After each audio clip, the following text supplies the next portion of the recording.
Hello and welcome to this Encore episode of the Psychology Talk podcast.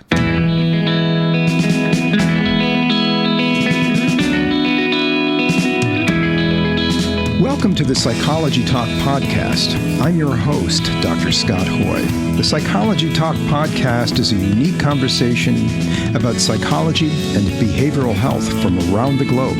We help you expand your knowledge by connecting you in conversation with experts in the field. Topics include hypnosis and mind-body treatments, breakthroughs in neuroscience and psychology, social and ethical considerations of behavioral health and psychology, and international trends in mental health and wellness. While you're listening, please take a moment to subscribe to us and give us a like or a review. It helps us to grow and continue to provide you with quality information and interviews. And now, here is the episode. Well, hello and welcome everybody to the Psychology Talk podcast. Today, my guest is Dr. Henry Roane. Dr. Roane is the Vice President of Clinical Services at Elemy. Elemy is a behavioral health company that provides care for children with autism spectrum disorders, ADHD, and other issues that developed in childhood. Dr. Roane received his Ph.D. in psychology with an emphasis on applied behavioral analysis from Louisiana State University. His training and experience has included the Johns Hopkins University School of Medicine and the Marcus Institute, Emory University School of Medicine. He's currently the Gregory S. Liptak, M.D., Professor of Child Development in the Department of Pediatrics at Upstate Medical University in Syracuse, New York. We are recording this show in the month of April, which is Autism Awareness Month. So Dr. Roane will be raising our awareness to neurodiversity issues connected with autism and in other areas. Dr. Roane, welcome to the show. Thanks for having me. Yeah. Well, you tell us maybe a little bit about yourself and how you found yourself in this position working with like behavioral issues in childhood. Sure. Yeah. I think you. Thanks for the really nice introduction. First of all, that was. Thank you. You're welcome. Really nice. As you mentioned, I've been in the field for a little bit of time, and throughout my career, I've led the development of some fairly large clinical programs at academic medical centers around the country, and have really had the opportunity to start many of those from scratch. And so to really get on the ground floor and take a look at really how we're developing systems and how we set up children for success in those programs. And so when I started working with Elemy, as this was probably 2 years ago as a consultant, it was really with the opportunity to move beyond a regional focus and to have more of a national focus. And I think from my perspective, knowing that we need to do so much more around helping families who are impacted by autism spectrum disorder, really being able to broaden that on a national basis and being able to apply my expertise and clinical skills to figuring out how we can develop a system that will care for more children more quickly has been something that really led me to work with the Elemy team, and has really been a fun process so far. Okay. Well, what are some of the things you do with Elemy? I oversee the clinical programs around ABA therapy and largely look at our clinical outcomes. So that's aspects of really how we talk about behavior change, how we talk about symptom improvement, how we talk about our staff's ability to implement care in a consistent manner. And so really tightening up all of those quality measures and setting really guardrails around what we deem to be good therapy so that we can say, these are the results. We stand by this form of therapy and can really demonstrate to parents and caregivers that the outcomes are effective. Okay. And well, some people in the audience might not know what ABA therapy is. Maybe you can kind of go into a little bit of that. Yes, I absolutely can. And I think it's important to realize that the way we talk about ABA therapy, the way we talk about autism has really evolved over time. And we've gone from talking about autism as being one of many different categories to talking about autism spectrum disorder. And then the term you introduced in your introduction was neurodivergence and this neurodiversity. And I think it's just really helpful to talk about those changes and ABA therapy because we've really seen both of those things change over time. ABA itself is a field broader than just caring for children with autism. And so these behavioral principles are things that we all see in our everyday life. So principles like reinforcing behavior is something that all of us experience, right? So praise to another person. Nice job on the introduction today. That's an example of positive reinforcement. We all see these principles at play every day. But specific to autism therapy, applied behavior analysis really took hold in the 1960s and very much as a kind of an alternative to your traditional behavior modification. And so behavior modification has traditionally looked at changing the way someone acts. And applied behavior analysis took it one step further to say, let's not just focus on why or changing the way someone's acting. Let's focus instead on understanding the context and really the reason why the behavior is occurring, and then learning about that from the individual's perspective to help to modify that behavior. And so, certainly when we look back at the way things were done earlier in caring for children with autism, it's changed over time, just as the way we talk about autism has changed over time. I started doing ABA therapy in the 1990s. I was trained by the group that was the major training center at the time in doing ABA therapy. And the way they trained me to do it was to speak to children in very short sentences. Very 2 to 3 word utterances to prompt the child to do something, to kind of give if they gave an incorrect response, to give the very bland no if they did it wrong, and that's just not, if you think about it, that's just not how children learn, right? We like with your own children, you kind of learn through interacting with them, through playing, through sharing, through modeling behavior, and that's really how applied behavior analysis has really changed over time. It's definitely now we can look at the latest research. We can look at how you include things like engagement with a child, essentially playing with a child, and use those opportunities for learning. Very different than what was done 20 or 30 years ago, but still staying true to those basic principles that are at this point about 100 years old. So we definitely apply that approach now across a range of behaviors associated with autism, particularly problematic behaviors like aggression. Okay.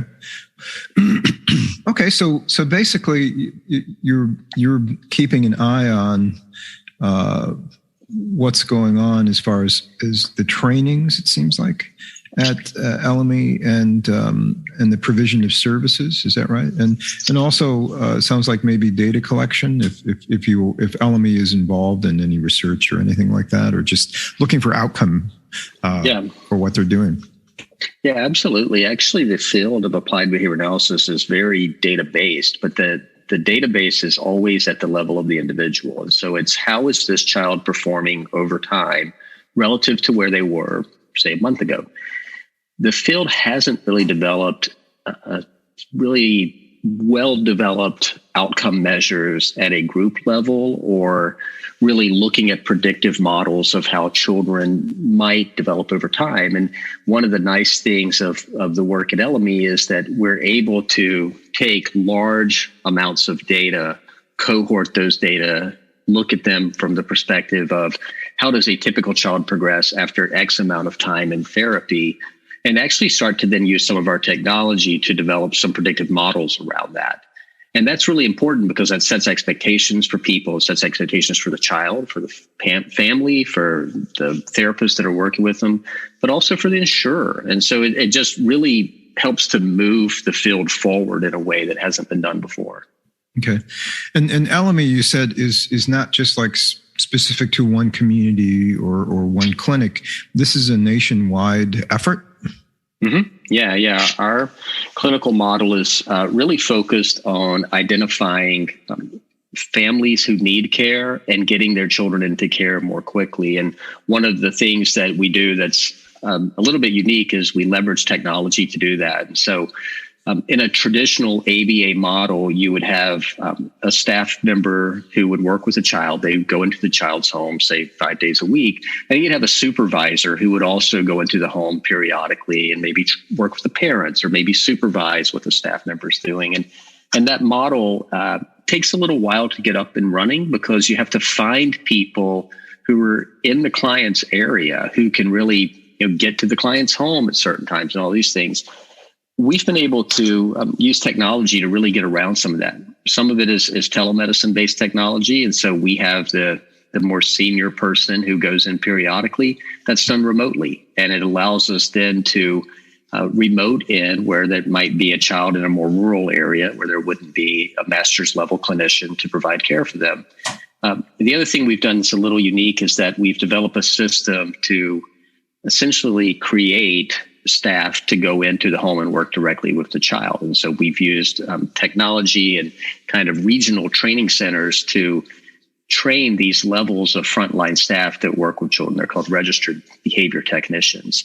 And we found that when we train those people from scratch, when we train those people from scratch, we do so at a level that is very similar to when we've got seasoned professionals working with us.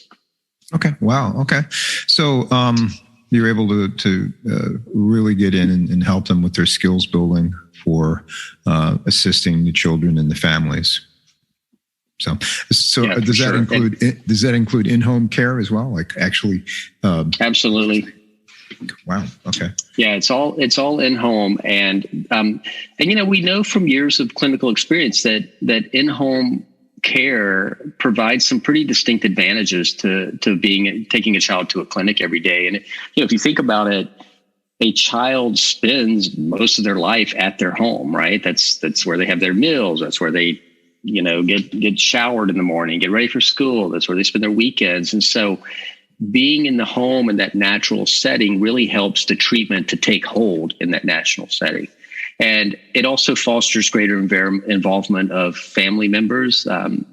Clinic settings tend to be pretty sterile environments. And so when you train a parent in a clinical environment, you have to get very, very creative with kind of making the environment look like the home. And what we found through research is if you don't include those changes, then there's a higher chance of relapse or the treatment kind of falling apart when you go back into the home. And so working through the home to begin with really gets around some of those barriers and produces a decreased risk of the treatment falling apart, involves the family right off the bat, and really helps the child to essentially learn that whoever I'm with, wherever I am, kind of the learning opportunities and the quote unquote therapy will be implemented the same across all settings and all people. And that's really, really important for learning.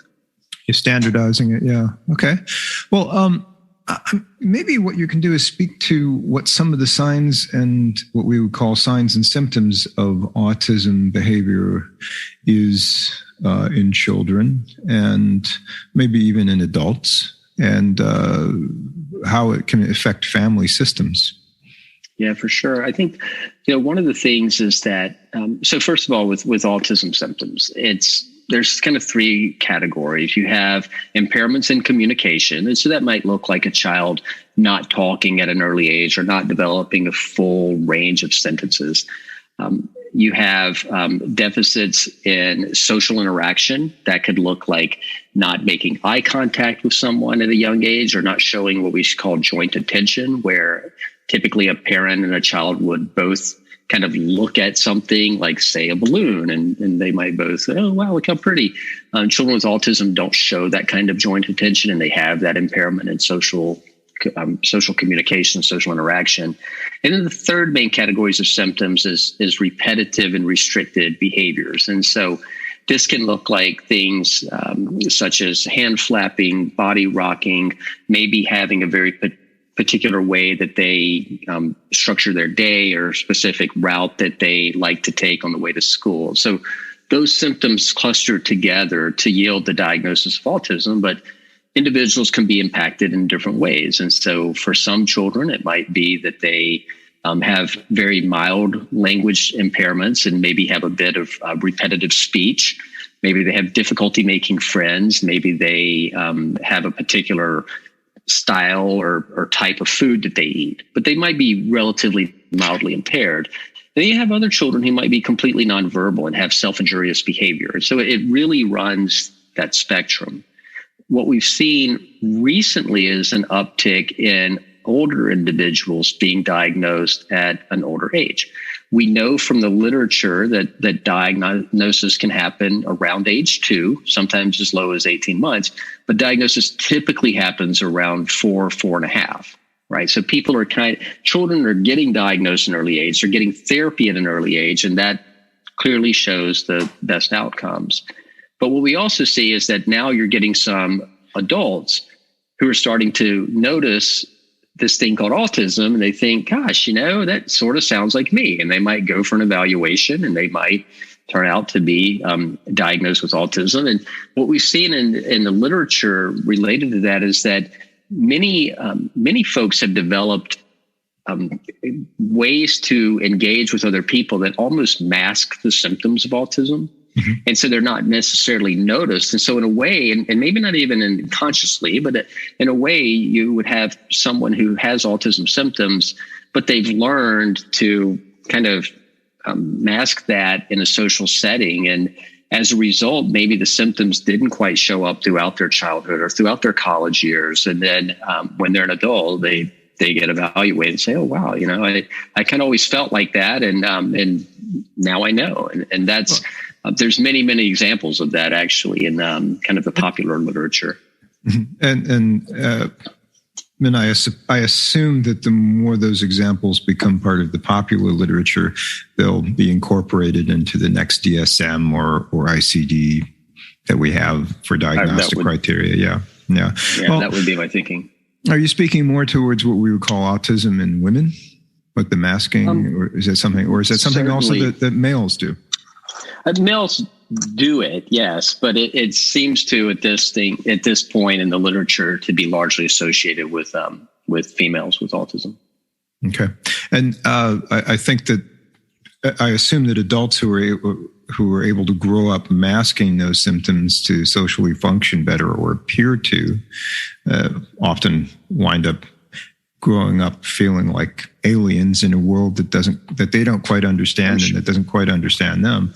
But also, maybe you could speak to levels of functioning in the autism diagnosis. I think there's like 3 levels that are in the DSM. Yeah, there's 3, and they generally align with kind of mild, moderate, and severe. And so, and it certainly shakes out to where the level of impairment does seem to be categorized across those levels. And so someone with level 3 autism might involve, they might be at a specialized school. They might involve respite care on the weekends, whereas someone in level 1 or even level 2 might require some or no supports socially in the environment.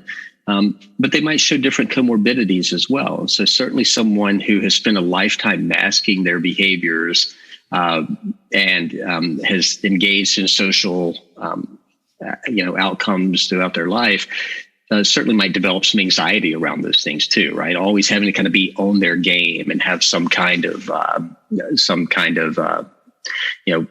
anxiety about dealing with other people. And that's pretty common in people with level 1 or what's sometimes referred to as high functioning autism. Whereas with level 3, the comorbidities might look more behaviorally challenged. And so certainly things like physical aggression or maybe elopement or some of these other types of really dangerous situations come up. And that's not to say that those can't occur with the other levels as well. It's just we tend to see them kind of tracking different directions based on those levels. Yeah. Okay. Well, is it? I mean, I guess the reason. I mean, the classic what you're describing is that level 3, right? Would be the classic symptoms that are easier to diagnose earlier on in life. Yeah, we definitely see that, but it's kind of this age-old adage about autism, where if you've seen one individual with autism, you've seen one individual with autism. And the point being that the presentation of the clinical symptoms can look very, very different. And one of the things that I always tell people is that you have to look at the child as the individual, and they're as a unique human being, and they're not someone that needs to be changed or made to conform. And so you may have certain behaviors for one child that are really problematic, but for another child might not be. And so what's problematic for one child might be self-soothing for another child. Okay. And so what's really, really important is to look at it from the perspective of, this is what makes the child unique. Which of those things that makes the child unique is a barrier for the child to living the most successful life they can? And how do you identify that? Sometimes you can ask the child. Sometimes you can ask the child, but they may not be able to express themselves. Sometimes it might be the caregivers. It might be teachers. It could be any number of other things. But then that drives the therapy approach. And so the type of therapy that someone with level 1 autism who has difficulty with social engagement, they might benefit from a group social skills instruction where it's other individuals and they practice engaging with one another, whereas someone who is more impacted by autism might need 20 plus hours of therapy a week to address difficult behaviors, making initial modeling or imitating language. And so really, it all gets back to the uniqueness of the individual and then structuring the treatment around that. Okay. Well, tell us a little bit more about how the family is impacted by a child with autistic behaviors. Yeah, I think, for many parents, it's just can be difficult for them initially to even imagine that their child can exhibit behaviors associated with autism. And, certainly, we've run across parents before who haven't heard of what autism is. And so, certainly it depends on how the family, how much knowledge they have coming into it. But for any family of a child with any kind of special needs, the world that they move into with their child presents a series of challenges. And those are challenges that the family has to overcome. And they're challenges that put the parent in the position of being the main advocate for the child. And it ranges from where you get care in your area, how you get people to come into your home, how do you engage with the school, how you're going to afford it. These are all really, really important problems for families to deal with. And so as a care system, and certainly within Elemy, we have to look at this from the perspective of how do we design care that minimizes the amount of struggles that the families have to deal with. And is that, so someone coming to your home, that certainly is easier in most cases than having to get your child into a car and drive them across a big city. Having a way to work with lower income families to get proper care without them going into debt, and being able to provide that level of high quality behavioral health care for families that, kind of historically has been offered to families who could afford it or families who have the right insurance plan. And so I think that providing that care and being able to do it at scale allows you to address the family's concerns, because no child is prohibited from getting the level of support that they need. And that's something that ultimately just takes one more thing off of the family's plate that they have to deal with. It sounds like that Elemy's mission is really to help a broader range of people, as well as being a nationally oriented kind of go-to for this kind of treatment. Yeah, I think that's fair. And one of the things for me that I think is just really, really interesting around Elemy is that when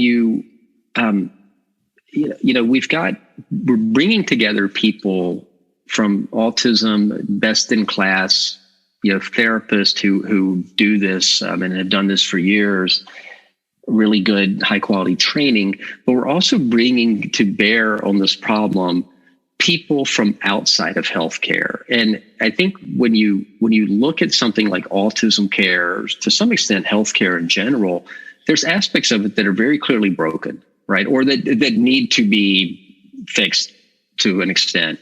And one of the really interesting things about this company is that we're able to take problem-solving methods from things like Uber on how you assign drivers and identify drivers in different markets and apply that to how you develop and assign therapists to children with autism. And that kind of collaboration and that many kind of fields of, whether it's public relations or product design or marketing or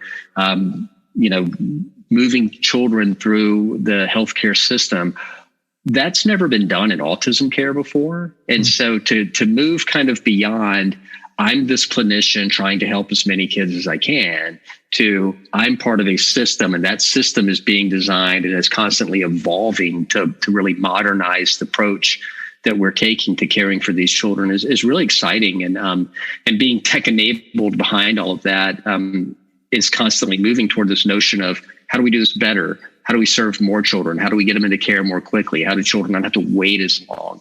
I think all of those things are really, really unique and certainly for me as a clinician, thrilling. It's honestly, it's very exciting to be involved in something like that, to think we're changing the way it's been done before, because you don't get many chances in life to affect the level of change like that. So it's very exciting.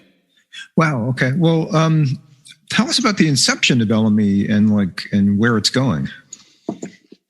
Yeah, sure. So Elemy was started by Yuri Kubit, who is a guy who really had developed some stuff around telecommunications and hotels. And I think, when I first met Yuri, he reached out to me because he said, we've kind of done these other things and we want to see how we can use technology to help children. And I'm sure he wouldn't mind me saying this, but Yuri received ABA therapy as a child. And so he saw firsthand that it was effective and thought, how can we make this work for more people? And so, we certainly have focused heavily on providing these customized ABA plans that can be administered in-home, delivered through telemedicine technologies. The company was founded in 2019. And so just about 3 years ago, we've certainly developed a system that I think investors find appealing. There's been about $323 million invested in this. The investors range from Bill Ackman, Chelsea Clinton, Ashton Kutcher to other investment firms. So it's certainly something that I think a lot of people are seeing the efficacy of, but also seeing the potential and believing in the notion that this is the right way to affect autism care and eventually behavioral health care for children with other mental and behavioral health needs. Okay. And so we've been speaking quite a bit about autism in lieu of the fact that it is Autism Awareness Month, but maybe you could speak to some of the other issues that Elemy works with, such as ADHD or oppositional issues or behavioral issues. Yep. Yeah, for sure. When, certainly autism care is the main thing right now. And what we see with many children with autism is that there's a high rate of comorbidities for things like ADHD, things like anxiety, and to some extent, things like addictive behavior, because that fits into the ritualistic pattern of autism.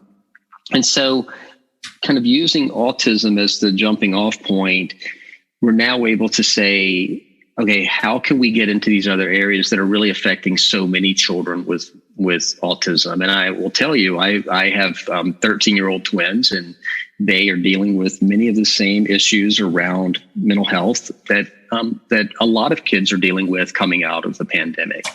And so as a parent who is working on one hand, trying to impact care for the better for children with autism, but then on the other hand, as a consumer of a fairly broken system with 6 month wait list, it's a pretty powerful thing. And I think as we started to have some success in autism, we started to say, gosh, there's these other areas that these families are coming to us and saying, can you do medication management for my child? Because I can't get in to see a psychiatrist to manage their comorbid anxiety. The other one is diagnostics.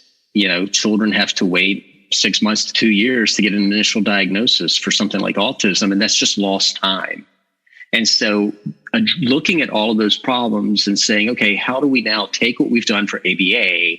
How do we, modify it if we need to, or redesign it to be applied to some of these other conditions is certainly worthwhile, and that's what we started to do. And so far, it's looking really good. I mean, we certainly are starting to address things like ADHD, anxiety, depression, medication management, and we'll continue to do that. I think it's a really exciting time.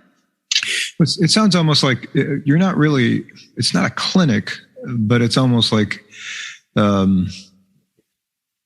resource application or a hub for clinicians to work through.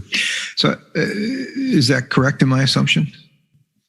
Yeah, I think that's a really good way to point it out. And one of the things that, just like I mentioned earlier, I learn a lot from my colleagues on the business operations side of things, where as a clinician, I wouldn't have had that access before.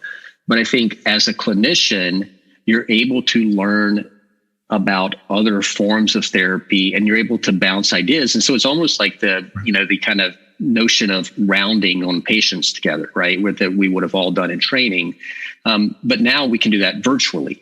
And when you're in an environment that fosters collaboration and fosters change and uses technology to make those things happen, it leads to a very creative process. And so, when I first heard, for example, that we were doing diagnostics, I contacted the psychologist who's doing the diagnostic program. I was like, tell me what you're doing. I'm really interested by this. And then she and I could bounce ideas off of each other. And if she sees a kid that they're diagnosed and has, severe self-injurious behavior, she can flag that back to me. And I'm in New York, she's in Florida. We can still come up with a care model for that. And it really, I think that system and being plugged into so many different clinicians is just a really nice way. And you, over time, start to develop a really trusting relationship with the other clinician. And I think that filters down to the clients and their families. Okay. So they feel like they're actually having a team is working to help out, and they're not alone in this, and they're not just working with one person in an office or somebody coming to the house or the school. Wow. Yeah. And it's quicker access, which I think is if you can provide quicker access with really high quality outcomes, that's a recipe for success for the client. No, the earlier the better, I'm sure, with proper and excellent treatment. Are you working together with school systems at all? Or is that not in the picture? Yeah. Okay. Yeah, we do. So many of the kids, especially around autism, it's extremely rare that a child that we see is, school aged and not receiving school, right? And so to not work with the schools, which is such a huge component of their lives, is, obviously you're leaving a big part out. So we certainly work with schools. There are some issues around that, and it's kind of a state by state thing with the use of telemedicine and some of these other things. I'm sure you can imagine that. But the treatment's only going to be as good as the people who have been trained to implement it. And so if you're leaving them out of the equation, then you're selling yourself and the child short. And so that's a really important part of it. The other thing that we've started to do is we found that about 75% of children with autism receive some other form of therapy. And so I think in a traditional ABA model, it was kind of like I do ABA and then other people do whatever they do, but there wasn't a lot of collaboration, and that just doesn't work. I mean, it can work, but it doesn't work from the perspective of the family to have a disjointed care team for your child. And so we've started at Elemy to incorporate speech therapists into what we're doing as part of a team, and occupational therapy into what we're doing, because all of that improves the level of care for the child. And so I think when you look at how you would design a system as a best case scenario, that's something that this environment can kind of let us do. You know, I've tried to do that in universities for years, and it's kind of, well, the budget meeting's in 6 months. Let's, meet again and see how that'll go. When you're in this kind of environment, you can test those hypotheses and you can evaluate what works best for the family. And I think that leads to a lot of creativity, the kind of creativity you see come out of Silicon Valley around other things, but now that creativity coming to provide better healthcare. And so, whether it's schools, whether it's OTs, whether it's diagnostics, ADHD care, all of those things work together, and it's really exciting. Well, yeah, and you use the word creativity. I think that's a huge part of what human beings really require in order to feel connected with whatever work it is they're doing, or whatever, even if it's a hobby or an interest, right? I mean, there has to be some kind of like a requisite variety of stimulation and feedback loop, like flow kind of feedback loop. So it sounds like there's a lot of that going on within Elemy, which makes people excited about their work and will make them constantly try to do better and work with the feedback rather than just kind of stagnating in what they're doing. Yeah, and I think, you probably know this, but from your own professional life, but it's easy to lose sight of that on a daily basis when you're just in another meeting and we're just looking at a different table with some data in it, and but it's the whole of the organism that comes together to affect hundreds of children at a time. And I think to me, that's what's really beyond the meetings, right? And so you can see the direct results. And with one of the things that I find really unique about Elemy is when I started, I sat down with Yuri, our CEO, and he said, spend time telling us what quality outcomes look like. And I thought that's really impressive because obviously, you want to have growth of the company, but you want to have growth with quality. I think when the CEO leads with that sets the tone for the rest of the organization. And so we meet as a team from the whole company, leaders from the whole company meet weekly, where I show that team clinical outcome data, right? To the engineers. These are the outcome data that we're seeing. The business team shows business metrics for the outcomes, but it's a completely transparent environment. And I think that leads everyone to understand these are how the different components work together to produce the whole. And that leads to excitement too. And then certainly the best excitement at all comes from when we hear patient success stories, right? So a parent comes and talks to us, or we see a session with a child where they're saying their first words. And that's where the rubber meets the road, so to speak. And you really see that the most exciting outcomes of all.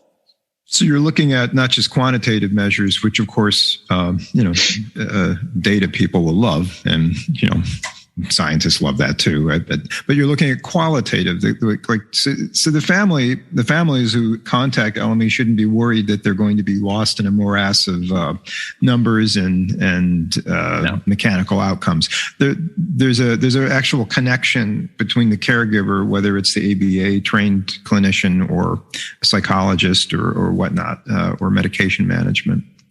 Yeah. Let me ask you this. How is it possible for people to become involved from the clinical side of things with Elemy? Is that possible for people out in the audience who might be interested in checking it out or supporting you in some way? Yeah. I mean, I love clinical playmates, and so that's always fun to. It's always fun to bring in new people. Playmates, yes. Well, I always tell people that I know how to do what I know how to do, but it's not everything, right? And like I'm not a speech therapist. I don't do family therapy. I don't deal with we know the divorce rate's higher among parents of children with developmental disabilities. That's not. I don't do anything, that's not my area of expertise. And so from my perspective, if this is almost like the fairy godmother coming down saying, design your optimal care program for children's behavioral health and what would it need? And I think, for me, any program development I've ever done, as soon as I finished the program development, I thought, we forgot to do, X, Y, and Z, right? And that's just the nature of the beast. But in this model, it's just people are constantly ideating on things. And so I think from a clinician's perspective, certainly reaching out through the Elemy website, there's a number of folks in LinkedIn. If you just type in Elemy, you find me, you find a ton of other people. But it's really those connections, because I think when we look to start a new line of therapy, looking at people to talk to us about what best practices or technologies they're working on, then it leads to some really cool creativity. And I think that's, I feel like I'm lucky to be a part of it. I think there's other folks that we've included who've been very lucky to be a part of it. And having other people get on board is just kind of a great idea. I think it's something that's great. Well, that sounds like from the exciting creation of new or development of new areas, like say, for instance, family systems with people with children with developmental disabilities or disorders. But what about clinicians who just want to work with you, who they want to represent? They want Elemy to be part of their team working somewhere in the field, like say in Wisconsin or in Illinois or California. Is that a possibility? Mm-hmm. Yeah, we certainly have, like right now we have core markets that we're in, and then we have kind of developing markets that we're in. And so a lot of that is, there's a lot of different reasons why that is. Some of that is the number of care providers that there are in different areas. So, we have these people who go into the home called a registered behavior technician, and they're supervised by a master's level clinician called a board certified behavior analyst. Mm-hmm. Sometimes there's more board certified behavior analysts in a state than there are registered behavior technicians. And so it's really hard to get things moving in that area to create. So, in terms of getting involved in a new state, getting involved in a new line of care, all of that works through the core group of the company in terms of business development and the team that really looks at kind of new opportunities to do something unique in healthcare. And often like I said, on LinkedIn or either on the Elemy website, there's posts for what we're looking to do, the types of hires we're looking to make. And it's quite a bit of visibility around that. Okay, so which markets are you in right now? So right now it's largely Florida, Texas, California, and then we have kind of a host of East Coast and kind of Chicago and some other areas that are sort of market 4, and those are the ones that are in development. So we have 3 that are like really up and running with several hundred children, and then the other ones are in different levels of emergence. Okay. Well, we did mention neurodiversity a couple of times.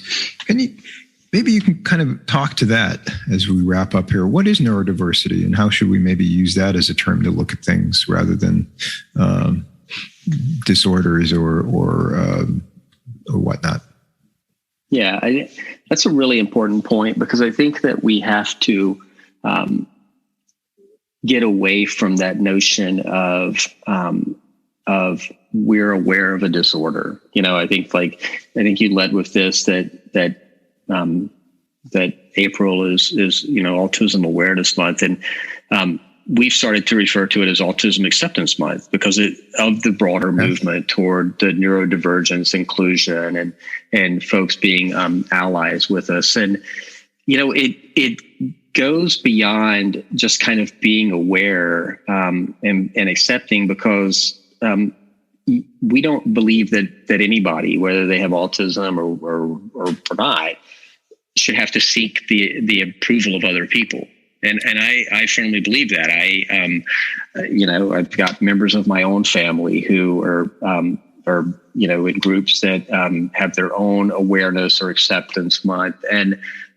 And I think this is the society that we live in, that we have to force people to feel like they have to be approved or accepted by other people. And so I personally believe that. I personally believe that we want to include people as we can. And I would just reiterate, I never set out to design a clinical program, or none of our clinicians look to do therapies to say, let's teach this child to conform to the norms of the school or the norms of society. It is truly about, let's do what we can do to have this child have the most success they can have, the family to have the most, the best child rearing experience they can have. And all of those things get back to, what are the needs? What are the needs of the child, and how can we help you? And so, if the need is learning language, if the need is stopping a problematic behavior, then to me, that's the focus more on, let's fix autism. And I think that's a bit of a paradigm shift. I don't know that people have always I don't know that I've always looked at it that way, to be quite honest with you, but it gets back to that notion of acceptance of individual uniqueness, and instead focusing on what are the things that are really, placing the child at risk of harm, or holding the child back in a way where we feel like we can help the family to overcome this and help the child overcome it. And so we firmly believe that, to the extent possible, the child having a voice in therapy, stating their likes and dislikes, making choices about things, the family is an equal partner when we develop therapy goals. And so all of those things, I think, support that notion that it's a diverse group of people, it's a diverse type of therapy, and accepting of that, and knowing that that's the case is the best way to, I think, to move the field forward and to move care forward. Do you think that there's been more of an emphasis on strengths of the child and the strength of the person who might be more neurodiverse than others, or might display what we would call autism? I think so. I think you've seen that, where people come and, historically might have said, well, that person has autism, they need our help. And I think now you're seeing it a little bit differently, where it's like, well, that person has autism, and here's the things that make them a really unique person, and of somebody that really is, we're lucky to be engaged with. And I think that all of us as human beings seek that kind of acknowledgement. Like, this is, my name is Hank, and this is the thing that makes me special, right? And maybe some people, I feel like I'm on the lower end of having things that make me special, but I think other people have a lot of things, and it's understanding that, and then looking at those strengths. And so whether, that could be artwork, it could be just the simple level of unique engagement that a child has. But I don't know that I've ever met a child where I didn't think, wow, I've never seen a kid do that before. That's pretty cool. And when you use that as the basis of your therapy approach, then it starts to create a little bit of a different line of thought and a system change. Cool. Well, on that note, I think we'll sign off here. Thank you so much, Hank, Dr. Roane, for your insights and sharing with us Elemy and your insights on autism and autism acceptance. Yeah, thank you for having me. I enjoyed it.